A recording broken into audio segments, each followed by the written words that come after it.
tukyagera maaso tuli mu kabinkano ebibuuzo bingi bye tulina ebitajja mu programu enemu yokka nebaza baweereza message nzirina ne ku mutimbagano gwaffe ku Bukere TV akabinkano ne ku page ya Charles Seruga matobuna kuliko ne ku SMS nazo nzifuna ne maaso nja kusaba ku simu byonna ngenda bigattawamu kale byonna tubaza okubiraba byonna tubitunulidde gwe oli munnamateeka era munnabyabufuzi gwe oli munnabyamawulire munnamateeka political analyst bwengendedde okuwummula obaddeko ekintu kibatabudde mwenna bwe mbagambye ettagala okubeera free and fair era nga nkigumiza nti bayinza bwe banagamba strictness mu kalulu konna ngamba n'okulonda headboy ku ssomero lyonna bayinza okukaddamu okutuusa ensi negwawo nga balonda bwe baddamu gwe n'ogamba tekisoboka bwe bagamba free and fair baba bategeeza ki kati oli moderator programu eyo wenjogerera fena tuwogeddeko naye tuyinza banga twenkanyiza essaaza tuwogedde batu fena tukoze eki naye mba fair ata oli fair nimbagattamu weke nokyeŋŋamba kyokoze oli fair buli omu aleese wakira ayogeddeyo naye owayinalemu yasinzeeko ubedda kyubala ye yasinzeeko n'omuleka nemanto owayinalemu omulese kati gwe waki gwe sirese mukwano owa DP olaba netugenda mu Kalango but at least oli fair oli fair naye mukulu Seruga mukubala ebyo nanga buwedde katugenda ku for results katukubala kalulu kamu so we are now 4 bwe banga agenda okwangwana abayina bumeka minimum amayina okuba n'obululu busatu that if that's 51% katutandika kukabala kamu bubiri busatu olina okufuna figure ngeri 50 so problem ya Kenya kubala because for you to be a president olina okuba ne 50% plus 1 vote. That is mathematics. 50 plus 1. Yeah, and that is 50% plus 1 vote. Yeah. That is mathematics. Yes. Kati ezo figures okuzitambuza zitambulira ku forms. I still even don't want imagine 50 plus 1. It's supposed to be 51. Which is 50 plus 1. It is 50% plus 1 For us it is 51. For them it's 50 plus 1. Not 51%. No. 50 plus 1. Na ye mukulu Seruga waliwo ensonga so kati ye eri Kenya bagamba nti bw'ofuna constituency obanga bululu 400 votes ezivudde ku constituency that is final bazirangirira constituency omulimu bwe ziyingize mu form bona bagisayiningeko kati ogikoleko photocopy what you would call a scan or scan and transmit then transmitting omulimu gwa electoral commission ono gwabadde alina okukola kwe kugatta forms alyoka alangirire kati kyabadde akulaga wali nti enziba ya wano ye mukulu Museveni n'abalaja bade yakibode ye atandika nga yakulembedde akatwala kibode atandika nga ina 60% naye waba abalo tebasokera bwa Kampala obwakumpi ne electoral commission batandika eri Kiruhura nga ina 60% abeera agatako ogenda okusingana nga awangulire 60% nga tekyukangako katoliki yatandika katonda oli amugamba naye gwe olina okugata za constituency zino zoogata ozijjawa ndibindage nanga tabiina nakatuyimirize ate kambabulire akantu akabeera mu kalo kuba muganda ng'oli yakalimu nono nti bw'otunuulira abantu abasinga babeera mu district tale center eya district wano mu Uganda results ze bajjuzaamu teri azirabako returning officer asoma nti tugambe Emitiana municipality President Museveni afunye obululu emitwalo 2 Besigye afunye obululu emitwalo 19 naye mu kuziyingizaamu wano eri muziwulira nga bazisomye naye mu kuziyingiza ziterere nambole teri aziraba nga baziyingiza ekyo si kituufu it happens tetwagala tulimba abantu abatuwuliriza gabalaba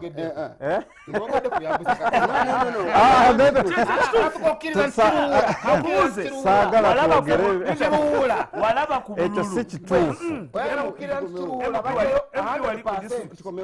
Kiruhura it's 100%. Voter turn-up is 100%. Bona bakubide Museveni 100%. Tewali kalulu kale. Naye nedda ka kalule nyina nga nakukyogera ekirala nyina kulugana konyeyo ke muleka ke mugana okwogerako empaaba nayo kubanja bagamba Kenya babadde bagamba okubako kubulwa obwedde bonna era ensaana egamba nti obulwa obugambibwa nti bwabulankanyiziddwa tebusobola kukyusa bibadde mu kulonda ku mulundi guno waliwo akantu kadde katono nnyo akatereddwamu ako ka sanctity obutukuvu bwa constitution nti nebwejjako akantu katono nnyo nga tekakyusa biri mu kulonda oba oyonoonya obutukuvu oba constitution ensalawo eyo yeyokka ekibuzo empaba ye Kenya yayawukanye te neyamama Mbabazi kineebuuza nange teyeyawukanye ate eno yalina nsufu yali nsufu kankubulire mbuziza ekigambo ky'empaba kankubulire empaba yakaluluka wano babuuza mwami Kigundu ng'ensi eraba ku tekinologi n'agamba mutusonyiwe yali yakaje ensi teyakola ki teyamanya era kyova olaba kooti court cannot come up with kooti yajja eya Uganda ng'emaze ogamba akalulu beekubira ku substantiveness tonawangudde ne byawangudde nabyo ne bagamba nti naye bino tebigobereddwa bulungi era bitereezebwe mu kulonda okuddako mu kulonda okukola ki kibeera kitegeeza nti it was a wrong election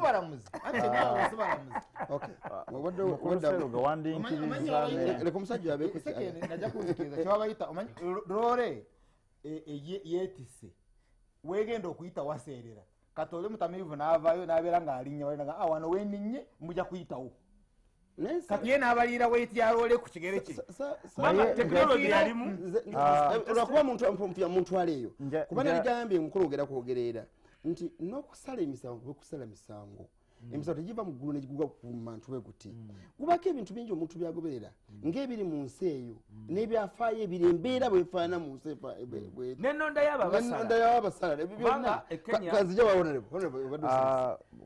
nina ensonga nga bbiri ze njagala okwogerako ku biri ku ddiiro kati ekisooka njagala tulongoosemu nze ndi mubaka tekibeera kirungi bwe tuba twogera eri abantu kuba eno TV ya ggwanga abantu bali batulaba bawuliriza bye twogera si kituufu muganda wange kyagambye nti bye balangirira ku polling station ne ku district tele centers wano mu Uganda si bye balangirira enamboole ku national tele center ekyo si kituufu era naye akimanyi nti si kituufu simanyi bbanga lyobyabufuzi honorable kadde kamala okutangaza si kituufu ekyokubiri njagala abatulaba bategeere nti okulonda bwe kubeerawo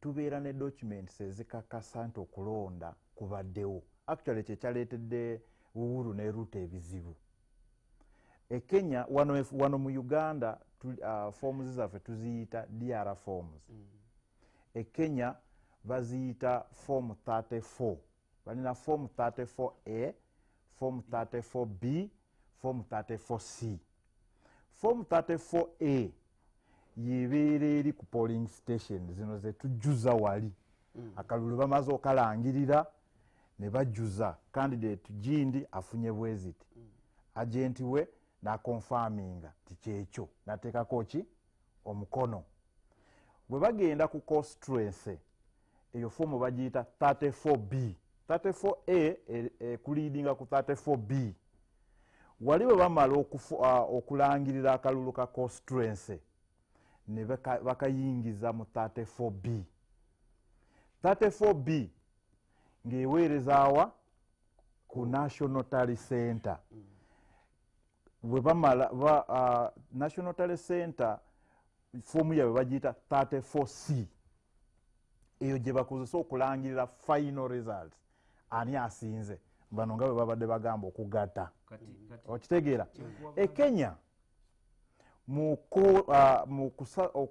okusazaamu okulondebwa kwa Uhuru ne Ruto wabaddewo evidence erage nti Electoral Commission teyabaddeko in possession of form 34A okuva mu polling station nga tebalina 34B tebalina 34C nayo tebalina ate ne balanga result okitegeera kyenyinza okuwulira uriya so ne balanga result kote bazijje kooti neeragira electoral commission ekkirize bakole public audit ne bagaana bw'obeera omulamuzi okola oti kankubula ekibuuzo okitegeera okimanyi nti wano olaba enjawulo eriwo wakati w'omusango ogw'ekenya n'ogwamama mbabazi olaba enjawulo gendako kankubulira ekintu kimu ekisooka n'obuwombefu obungi ngezezaako okubuuza ekibuuzo nga saagala kibeera offensive banga lyomaze mu political field era bwoba olimazemu like olimaze ku debated side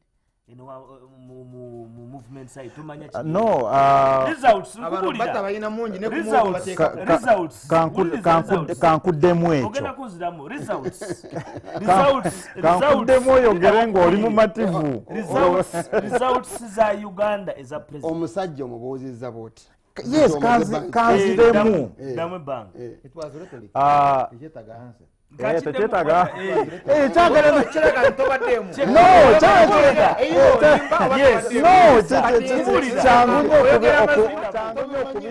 ebbanga lyemaze nga nzija ku mpewo zino oluusi abantu ntera okubawa target nekugamba nti leeta kubanga at time of declaration of results wabeerawo abamawulire wabeerawo abaki take it from me kubanga nze nakiyombera ejjinja ku district tale center tolina powerpoint eraga nti results eziyingiziddwa technical person IT person nga bazisomye oziraba nga baziweereza enamboli ekyo kikiriza 2 computer eyo ebeera etunuulidde bantu eba etunuulidde ayingiza of course ayingiza kakati kyenkugambye nti batandika okubba akalulu akali ku level ekyokubiri even on a normal circumstance kankuwa example akalu ketwabaddemu ekalungu it is true akalu kabadde ne kooti yakkiriza nti musoko wa DP yawangula akalulu ka generation naye bwe batuuka ku tale center Vincent bamulanga kisempija minister lwaki ate bamuwangudde waye yali awangula things are different sente zemwa spending ozimanyi you know how much money was spent uli might abazi babali balala kyengezako kugamba kikino nti ewaffe kabaali bw'ogendayo polling stations ezimu obululu besigye bwe yafuna si bwe baalanga wano it is obvious naye lwaki tebawaayo evidence eyo mu kooti you don't know that the state went into people's offices and stole documents no in which country my brother you are a lawyer I want you to talk from the informed point of view tetwagala kwogera bwogezi mwami Seruka awo mbalese mukole Uganda yonna emanyi ulira Uganda yonna emanyi nti ng'ebula ennaku ntono nnyo bafayiringa omusango mwami amama mbabazi bapulida be bamenye offices ezo police tetuwanga report ate kyavaayo bulungi nti nanyinira ofaamu mwenyini pamweyo that is hula baru nanyinira ofaamu mwenyini era kimanyi bulungi tugende mpola era kimanyi bulungi nti FDC yali front runner etawaaba lwaki teyawaaba you know what happened they stormed naja nankumbi took all the computers took the hardware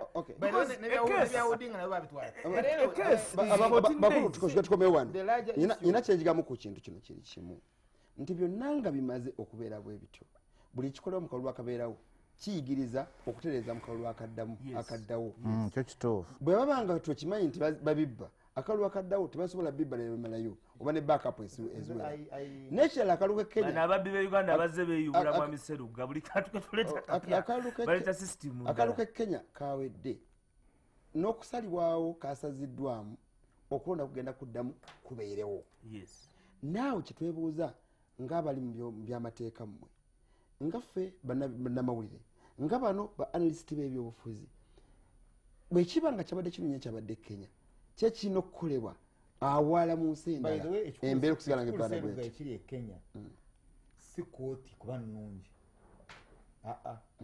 ekiri e Kenya waliwo balance of power at this moment in time waliwo balance of power nkiyite ntya waliwo okwenkanya amaanyi wakati w'omubbi ne gwe babbye nti ono abba naye abba nga yeesize security okutta kati security neevaayo ette naye gwegenda okutta naye ali determined kufa simanyi obwente kati kyekiri e Kenya nolwekyo tusobola kuba ku kituyigana ano ngamba Kenya I'm telling ye disposition naye ne Kenya nayo computers bazitwala siri mukubba ebyokubba kyo kyawedde because I'm not going to debate kooti yagambye bwetyo era yagambye Uhuru tannabakubbako bali bateeseteese bubi gwe babba eri Kenya nene yali yankuba afumisa amasanyalaze gwe babba e Kenya aye tomutwala na Rufenya tomutwala mu kooti kutororo nankane eri Karamoja anomutayako empingo bwoziteeka ku Odinga kati empingo byeyongera okuba ebibi kati eri abba ne gwe babba they are balancing in power wano gwe babba bwebamala okumubba ne baleeta emmamba ne bakangakangamu agenda kwebaka naye eri ajja n'omutta ate neyeyongera omutti in other words physical competence ya Kenya yeyongedde. Now what is also not true kyayogedde wano nti Kenya economy yaffe eri dependent on Kenya. It is the other way around. First supermarket ya Kenya. Yes, so South Sudan wano ne Congo ze markets za Kenya. Kati mu South Sudan wali olutalo, mu Congo wali olutalo. Na wano bibi the things are not doing well, the economy is not doing well. Kati eri Kenya balina okubeera ne acting nga nungi ng'eraga region eno ku stability because Tanzania is stable. With Tanzania welcome okubeera stable wona agenda mu byekisiru the economy will revert to Tanzania and they are gone lwakuba bali industry. Okay. Now ekirala eri ground ya coastal area ya Odinga gemaanyi ga Kenya because gye bali port no gye wava emmere n'ebirala. Now nayo yina okumbalancing ate nga balina ebizibu bya Al-Shabaab kyolwa n'omugamba please gyokola bikole yomba byoyoma naye yomba mpola. Kenya is larger than Odinga, is larger than Uhuru. So there is balance of power. Okay. Onakugambye kyobuusa amaaso bannansi anti ngamba bengamba bebalina naye era nekyabannansi bakiyita civic maturity. What of civic education? Nona civic maturity eva mu bintu ebitambula bibeerawo. Okulonda kwa Kenya n'ebbanga likutambuddemu abantu tugerageranya nnyo n'okwa Uganda. Abakulembeze bameka abakabeere Kenya ebintu bingi nnyo. There are many other forces.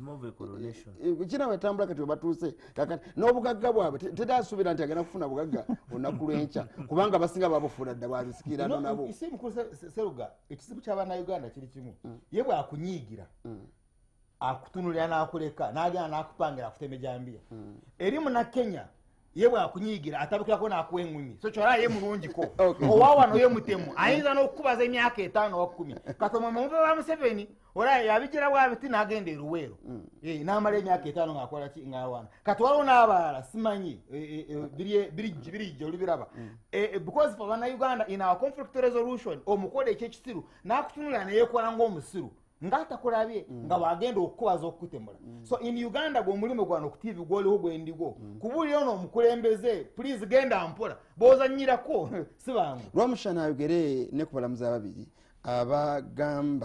abagamba tekasazibwamu kubanga obululu tebwabbibwa okusinza ku bo ababiri nabo bantu singa abalamuzi bali basatu ku basatu kyali badde kitya mwogere. Okay. Mukulukazi bakankoma kati kankinyo it is ensalawo ya bino eri procedure bwe bagamba commission tekitegeeza nti asalawo is the chairman of the commission ya electoral commission but commission erina okutuula nekola minute nga majority ekanyiza nakiri.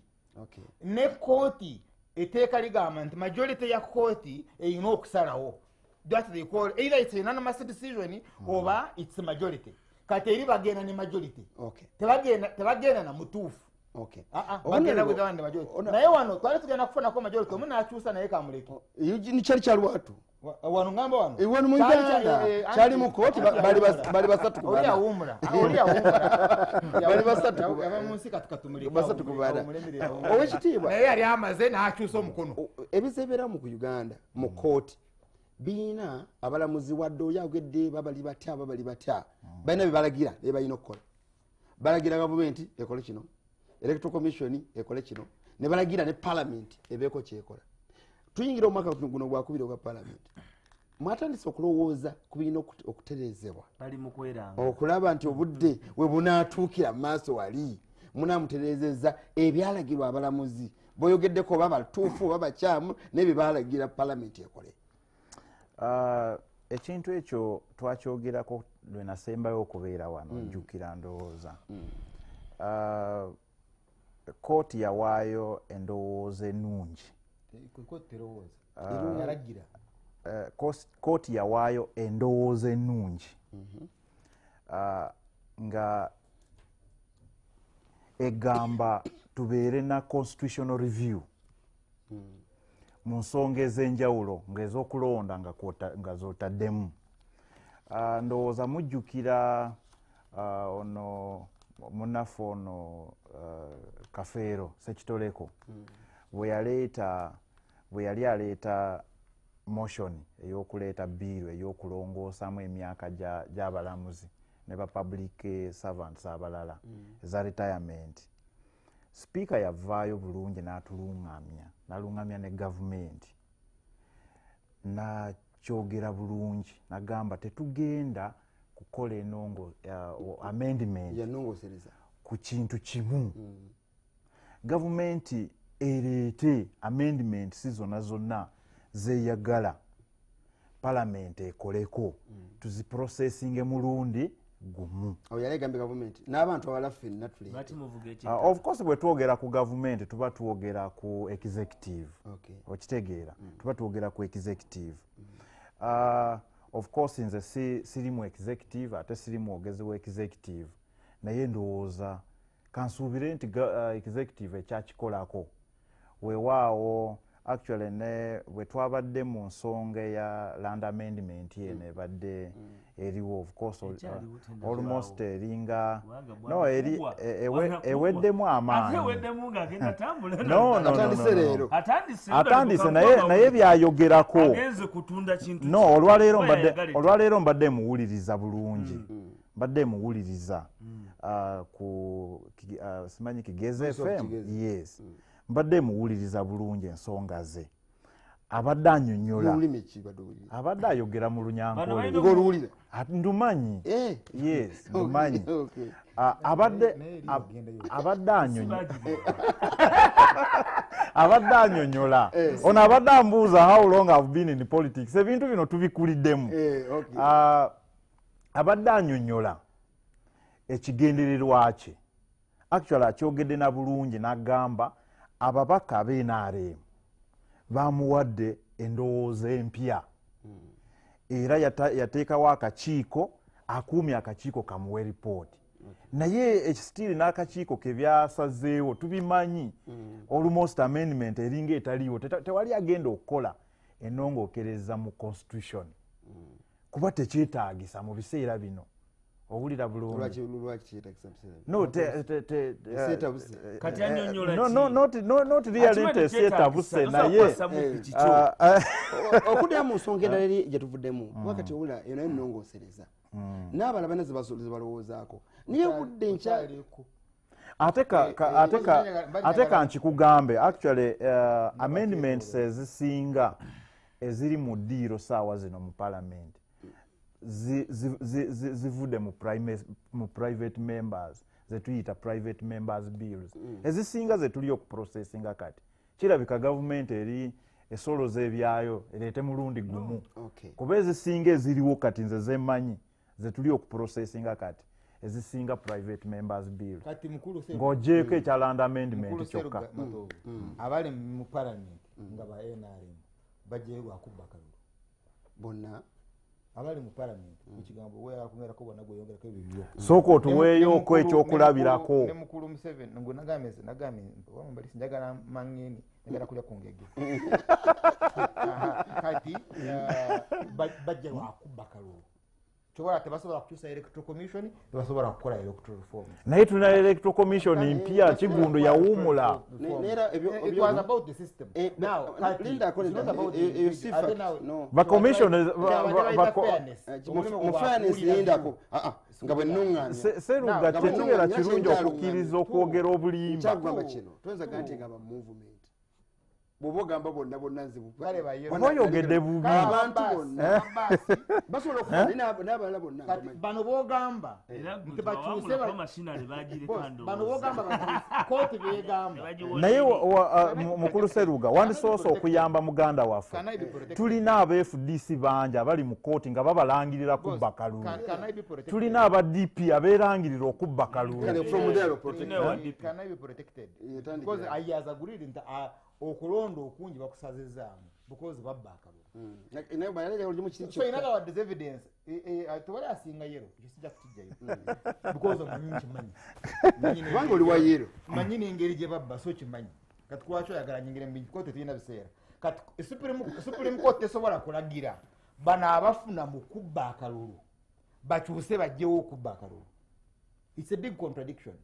But ekyokubiri ne Supreme Court yokka naye emanyi bagiteekako okuteekamu stamp mu kubba akalulu.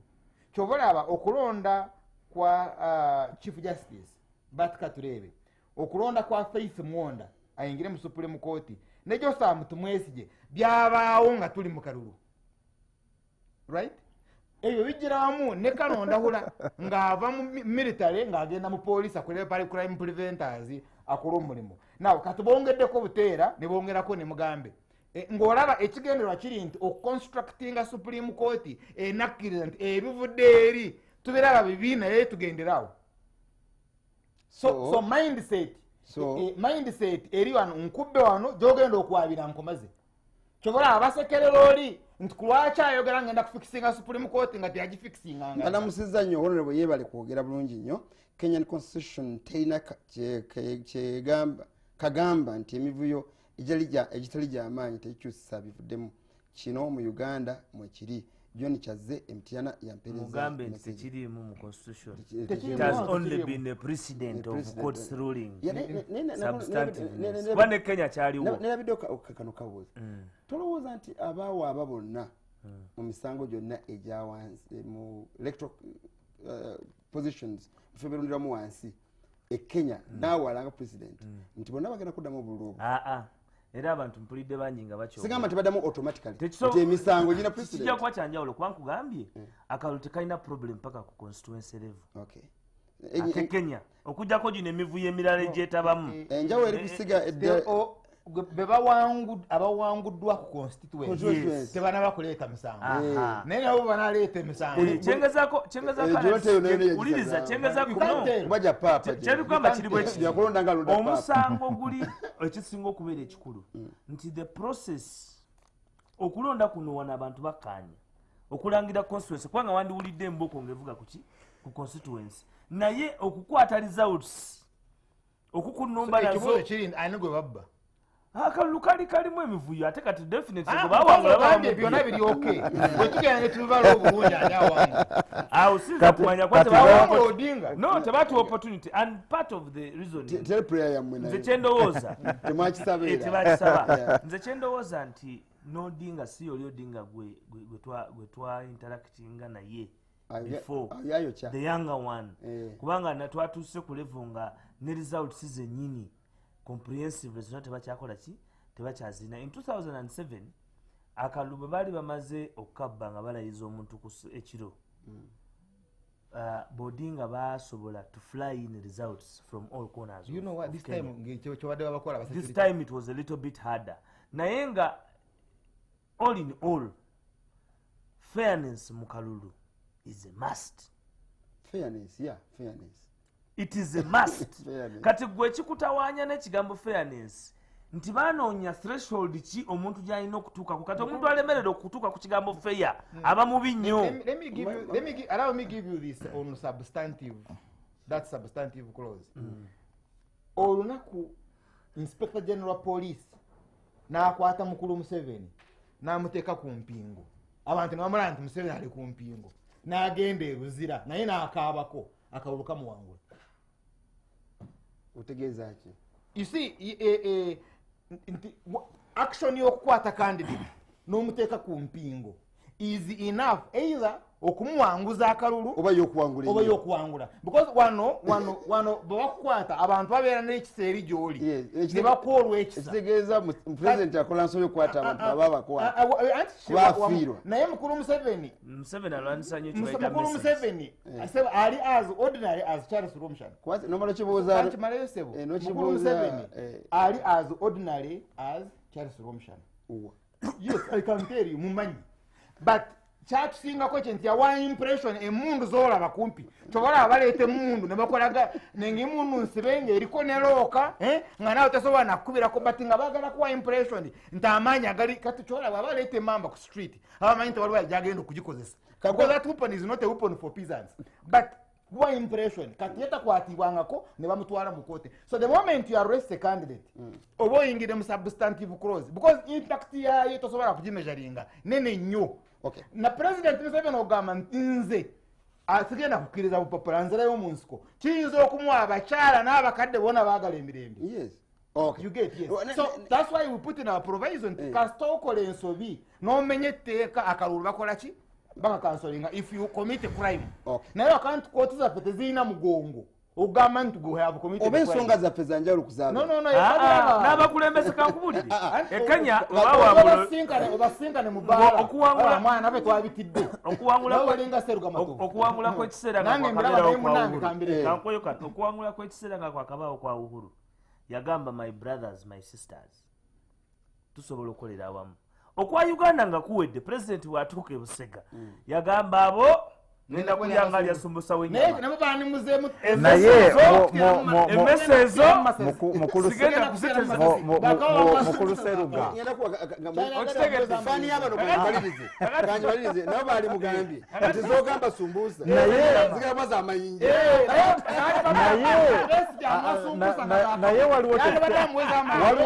waliwo kyetuteekeddwa okulongoosamu wano mukulu Seruga ono mukulu Waiswa ye muganda actually nakajjukira bulungi we nali maliriza okusoma mu university ye Mukono omwami ono namuleka I think he was a year behind me ono mukulu Waiswa nzijjukidde bulungi yali akola mateeka kati nakamujjukira bulungi kati nakamujjukira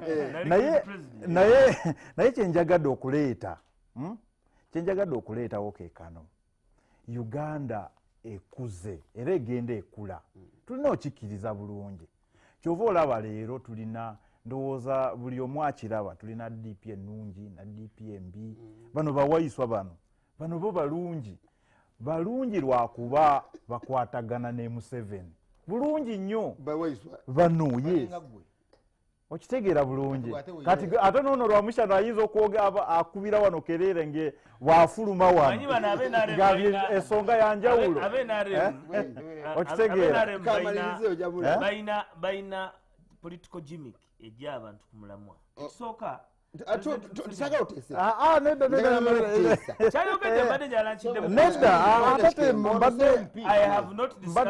nuliraone emimwaye nentunula ne ku mimwa ya Allen Kagina kuyakagina nabako amasavu g'enkoko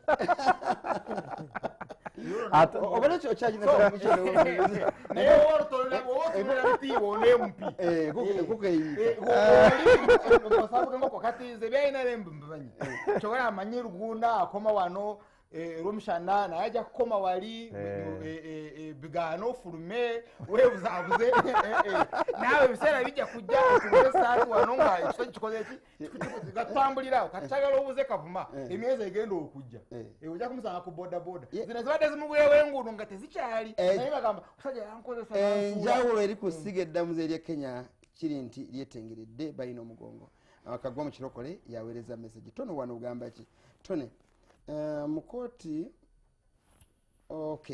ekyekenya kitegeeza nti Amama Mbabazi yeyawangula mu 2016 owana ewa UBC eyo munnabyafaayo sabo bali kuweereza oyo omwami wa NRM alebe kukinagukira bannayuganda oba akalu bakawangula mu butuufu emundu bajjeyo zaaki ku ssaawa ey'okulangirira Kasirye Joseph asinzidde Masajja naweereza message bwe banaddamu okulonda Uhuru n'awangula era Odinga n'addamu okuwaaba lwaki Odinga oba tawangula Odinga bw'anaawangula Uhuru tawaaba bw'anawaaba banafunayo abalamuzi abalala oba bano bajja kusigala nga be bakola kavuma ebyo nno bya fact njagala babiddamu ngo kimanyi bulungi. President Uhuru is just recalling to cover himself with a bed sheet in the morning, and he is thinking of revisiting and fixing the judiciary. Mr. Museveni finished that 20 years ago. But anyway, African politics is imported. If we come together, agree on what is good for us all, then we shall live peacefully as God's people in Africa. Mamseruga, great Charles and colleagues. Johnson from Rukunjiri. Nzikiza okusoma oluzunguzungu olunaku lwapapa agambye nti omukulu yagenza okusooka okulowooza okwebika ng'obudde bumaze okukya n'agamba agala kutereeza essiga eddamuzi n'amugamba nti alireeti abakikoladde emyaka nga 2. Nze ndabyemu kimu ekibuuzo awo kampeyini eri nti wangula akalulu obeere declared nga tobbye kyekikulu nti gwe wangula akaluluko babubale nga tokoze eki nga tobbye. Debate eri nti yabbye bamukutte egamba bategese bubi nkyogedde ku followers nyingi kati kankiddemu mu kalulu akali free and fair Museveni awangula Besigye ate omubuzaabuzawo yes bwayagala nkukolera ne audit nkutandikire Kabale tugende Ekisolo tugendewo ogenda okumaliriza areas zemanyi ezewafeeyo ogenda okulaba nga ku ground akoze eki amuwangudde ogenda n'okukola ne audit nga ne Museveni asinga ne Besigye ku issues ne mu debate wano ojjukira bwe bagibeerako ne presidential debate ng'olaba he's balanced them and yet is an incumbent but question eri nti ate lwaki otegeka kubba because you can even do better. Why do you rig? Lwaki olina okukwata opponent wo n'okuba n'ogira oganya mamba bazigenda consulting. I mean olina all advantages. You have the state, you have what, but olina okuteeka ku mpingo olaga amaanyi ogire. So that's the problem and it's bad manners and ye problem gye tulina kati ye campaign tuteekawo akalulu nga kali transparent. Okay. Constitution egamba nga kali credible. Nga kali free nga kali fair. In other words Besigye mukirize naye ajje ku UBC kunangano ku UBC ajje kubukedde ayiweeyo ensonga ze byowulira kati biri mu Western Uganda nti Museveni olizo nazitutte muntu talina waayogerera bajja kwogera enkyanga avuddeyo kulwaki ono oliisi musajja ngati problem munakyalo nkulabuzizza balikuweereza nze mutaka w'ekkoki Kawuma Stenda wano ku New White Havens Hotel Makindye.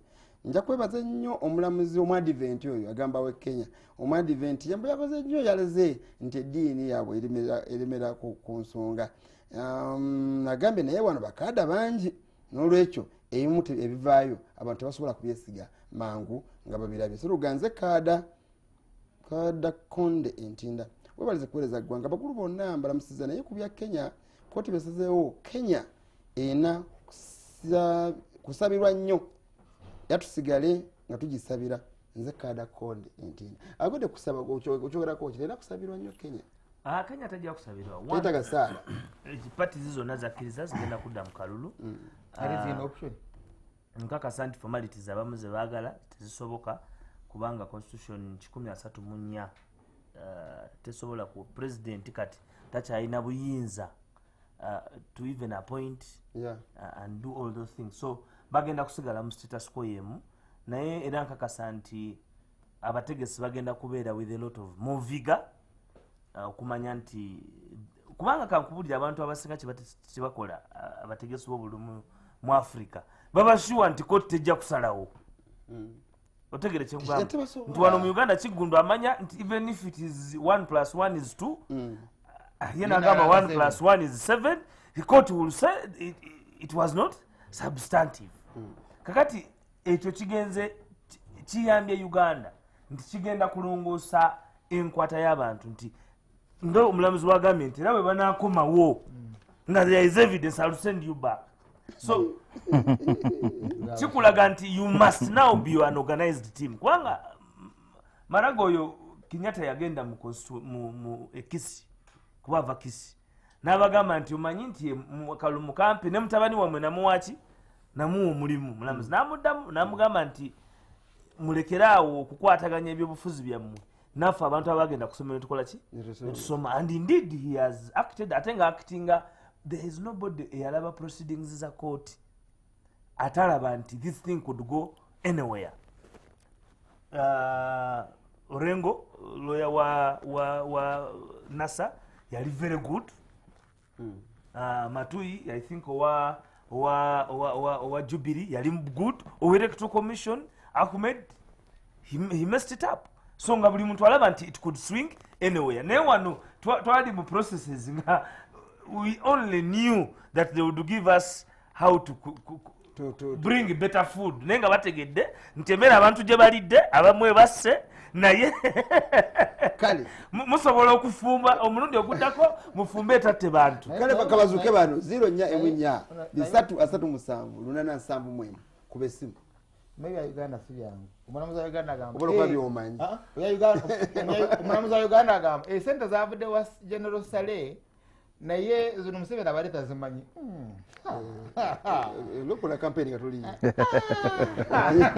yaleesa amagutiya nga gavudde wa Saleh gajjidde Museveni naye Museveni abali tagamanyi seeko ne banno ani ali ku line mufune 0 3 simu kokuba nigale simu 5 zokka tumale programu eno muninde nkyanga nkomawera mukabinkano kuba komaona kuncha kusawa 5 bate wali waawo batuse mbudde kangene maso ne messages z'abantu zengenze mfuna tuna wano zemu nowereza message yino wano omulamuzi omulala eyawagidde Uhuru naye mu advent abalala basatu babadde banna abala 4-2 tone wana yetaga wera alignment lwaki uyu musajja mukuru mu byafai mfudde nga yakimanyi ajja kuwamerera naye ndikumusana cyayogedde okay ndenge ne computerized teguddewo obugwe nyina messages seruga fe twafuuse mwafuuse ki twafuuse banna Kenya wano entumba emu yemala omuzigo bajaji abalamuzi amu tetubesiga macha batategeeza ekigambo nti entumba emu okumala omuzigo mu Luganda lugero lutegeeza nti omuntu byonna bigwera ku yeko omuntu omu njagala kufuna simu ezo tumalirize kwaja tugere mu budde obuwumba nja kutandika nani kasoge ne lwomushala omanyi omulimu gwa ne wano twakikola mu Uganda twakola institutions tugamba gwe electoral commission gwogenda okuorganizinga karo orangirire naye omulimu gwa court is to do audit goba mukuru wese kyasaba ntwaberewo electoral audit